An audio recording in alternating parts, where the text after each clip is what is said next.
what is addiction but a different word for habit? Do you have a habit of biting your nails? Do you have a habit of touching your face? So when you say addiction, that usually means ingesting something. So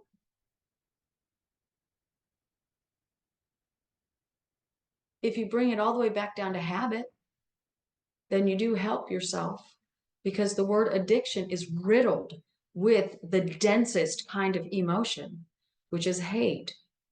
Addiction means I hate myself for having this habit. The word itself, because addiction is so dense, the definition means I cannot cope, I cannot handle, I cannot free myself from this activity by myself. And all of you are non-physical beings having a physical life experience. And you all have the ability to create and uncreate and create again, all by yourself. And so part of you says, I do not like this limitation. I do not like this limitation. I do not like this limitation. And so we say, back it down, back it up, back it up, back it up. You know how we say that all the time. Back it up, but also back it down, because it is backing it down the emotional scale. So take the word addiction, first of all, and bring it down to a habit. And you could say it's a bad habit. We wouldn't, because then you emphasize to the mind that it's bad. Now, does that mean that it's promoting doing it? Because here's how law of attraction enthusiasts get things wrong. Let's say that you have a habit, and that habit is something that you have every day, and you don't like it so much. You want to get rid of the habit. Well, we say the first thing to do is use a softer word. So addiction, habit that I no longer want to have. I no longer want to have this habit. I no longer want to have this addiction. So we just ask all of you from the emotional register, we're going to say these words and just let it register yourself. Which one feels better? I want to rid myself of this habit. I want to rid myself of this addiction. I want to rid myself of this habit. I want to rid myself of this addiction. And you can tell for yourself which is the softer word. Softer means better. Softer means lighter. Softer means gentler. So start there, because when you choose a gentler word, then the inner mind of you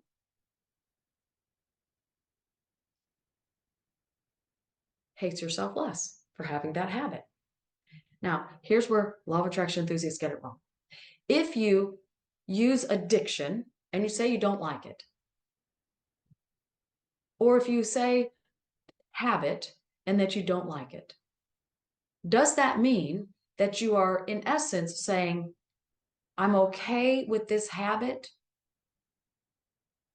If you back it down from addiction to habit, are you in essence telling the inner mind that it's an okay thing to have because you're using a softer word on it? Does that mean that you don't want to get rid of it because you're using a better word for it? Are you adding positive emotion on it by using a softer word? No, you're not. No, you're not. What you're doing is saying, don't want this habit when you say addiction. So when you use the word habit, you are saying, I don't want this habit. Now, what you think about, you get more of. So do you want an easy time getting rid of this habit, or a harder time? And so easy, not so easy. You have to match the emotion to what you're wanting. So you have to use an easier emotion so that you can rid yourself of the habit. If you use a harsh word that has harsh emotion bound in, you are in essence saying, I want a more difficult time getting rid of this habit. The emotion that you use to describe the thing that you are wanting equals how easy you get it or get rid of it.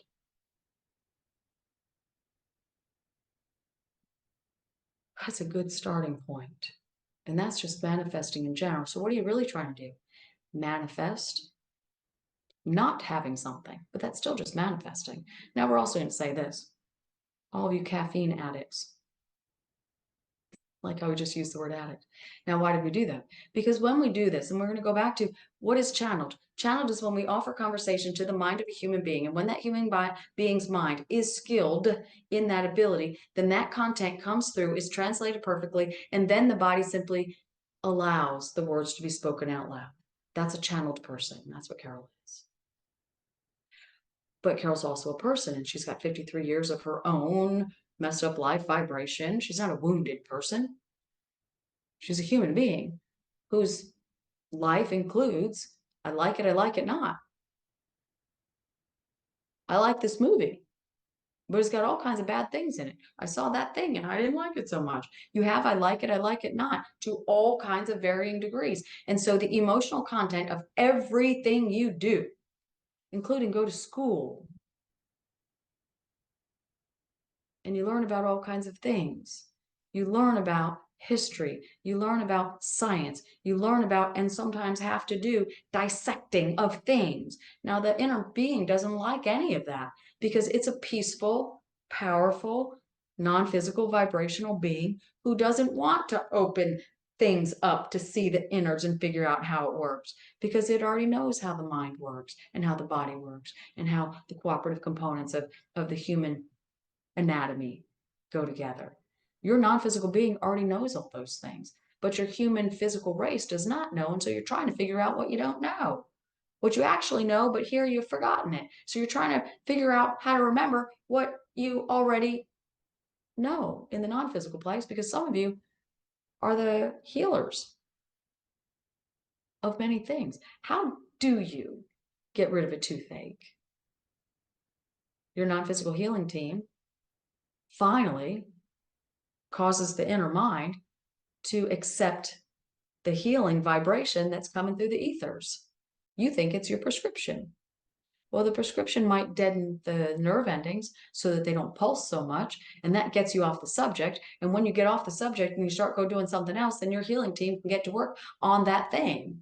And then when they have finished doing what they needed to do, then all of a sudden that abscess is gone or that bruise is gone, et cetera, et cetera. You have a non-physical healing team. You also have a medical team. And they do work in concert. Ours heals. Yours is like a cell. But use what you have. Don't ever, ever, ever sit back and say, well, I'm not going to go to the doctor anymore. I'm never going to go to the dentist anymore. Because you all have beliefs that doctors can do things. You have beliefs.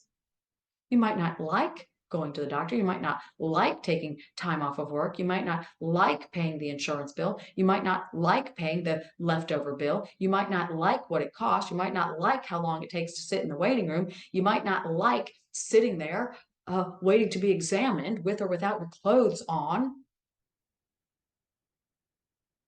But you like the fact that you feel better.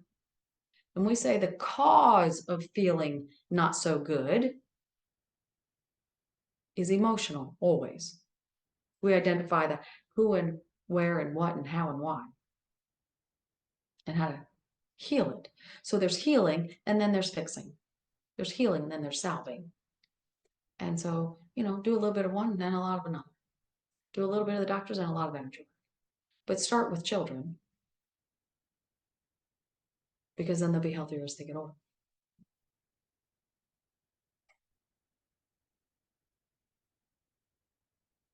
Also, let's say you have a habit of going to Starbucks. You go to Starbucks and you like it. So you go again and you like it. And you go again and you like it. And all of a sudden, you have the desire to go. And so you do, and you like it. Well, all of a sudden, becomes routine. And when a routine sets in, it is then a habit. And when that habit gets very, very strong, you call it an addiction. And so let's say you go to Starbucks every other day. And then you get really busy one day and you don't make it there. And you don't have any coffee at home. And well, you start to get this pulsing headache. Sinuses are hurting. And you sit back and you say, well, I haven't had my caffeine. All I got to do, I got to have that caffeine because then this headache will go away. And we say, oh, do you now? No. We say the habit has set in to a significant degree. And when you skip doing that habit, then the inner being says, quote unquote, what happened? Comma, today I didn't have Starbucks.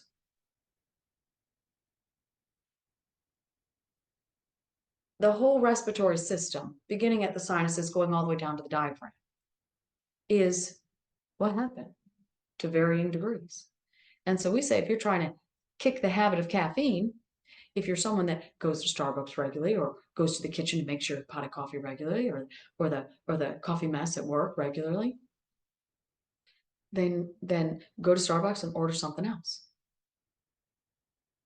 Because the addiction is going to that place, not the caffeine. We promise you that's true. And so what do if you go in the coffee mess at work and you always go straight to the coffee pot and pour the coffee? What do you need to do? Dump the coffee out, rinse it out, put some water in it, put the water in your cup, walk out, take a sip, and then throw it away. You have to mimic the pattern for how long? 30 days. And you probably also want to take some headache medicine because the what happened here, what happened? I skipped my habit. What happened? I skipped my routine. That'll bring the pulsing of the headache and the pressure all the way around the face. After 30 days, that'll be gone.